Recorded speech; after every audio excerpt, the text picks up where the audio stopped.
feeding, poop, sleep. New Zealand Prime Minister Jacinda Ardern said those are the things she has obsessed over the most as a new parent, and that the experience of focusing on such basic needs for her baby girl has helped her appreciate why people with young families may not find time for politics. So it's our job to make sure that we are serving the needs of people, regardless of whether they have time to engage with what we're doing or not, she said.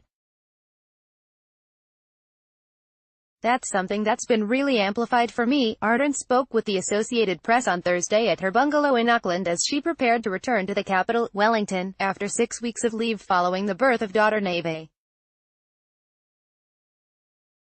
Ardern, 38, is just the second elected world leader in recent history to give birth while holding office, and her story has provided inspiration for working mothers around the world.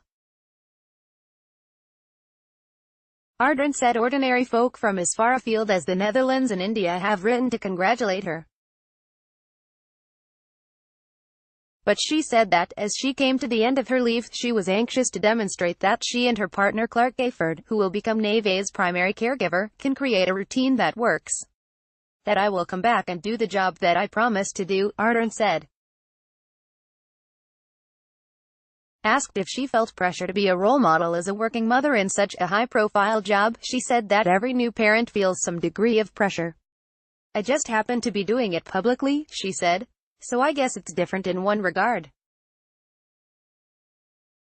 But one day, hopefully, it won't be. She said that becoming a parent hasn't changed her views on specific government policies, other than reinforcing her view that there needs to be a clear and strong focus on supporting families. She said her vision for the country was for it to live up to how people perceived it. We believe ourselves to be clean and green. We believe ourselves to be fair-minded, to have a strong sense of social justice, and we think we are innovative, she said. Actually, we need to do a lot more to make that a reality, but she said her vision of a stronger nation didn't mean that New Zealand was ready to become a republic. She said the county may need to finish working through its process of addressing historic injustices committed against Indigenous Maori before it could sever its constitutional ties with Britain, whose Queen Elizabeth II remains New Zealand's head of state. At the moment, the issue of New Zealand being a republic is just not a priority, she said. Beyond her own borders, Ardern said the summit between the U.S. President Donald Trump and North Korean leader Kim Jong-un and the return of human remains from the Korean War had given the world hope. But, of course, that needs to be fulfilled by further demonstration that there will be denuclearization, she said.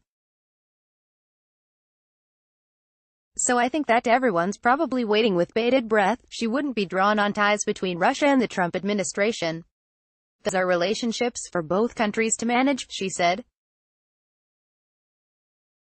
Of course, like many other countries and leaders, I'm sure, I've certainly been observing the dynamic and just what's happening from a political perspective. She is concerned about escalating trade tensions between the U.S. and China. I think we're obviously watching what can happen in a tit-for-tat trade war, she said. And the potential of where that could lead us is something that of course will be of concern to a number of nations, not just New Zealand. She said New Zealand believes in a rules-based system for trade and the security that the World Trade Organization can provide. The last leader to give birth while holding office was the late Pakistan Prime Minister Benazir Bhutto, who gave birth to Bakhtiar in 1990. Ardern said she will feel rested enough when she returns to the capital. I'm getting sleep mostly because I'm sharing the load with others, and I'm very grateful for that, she said. By that I mean Clark. We're doing the job together.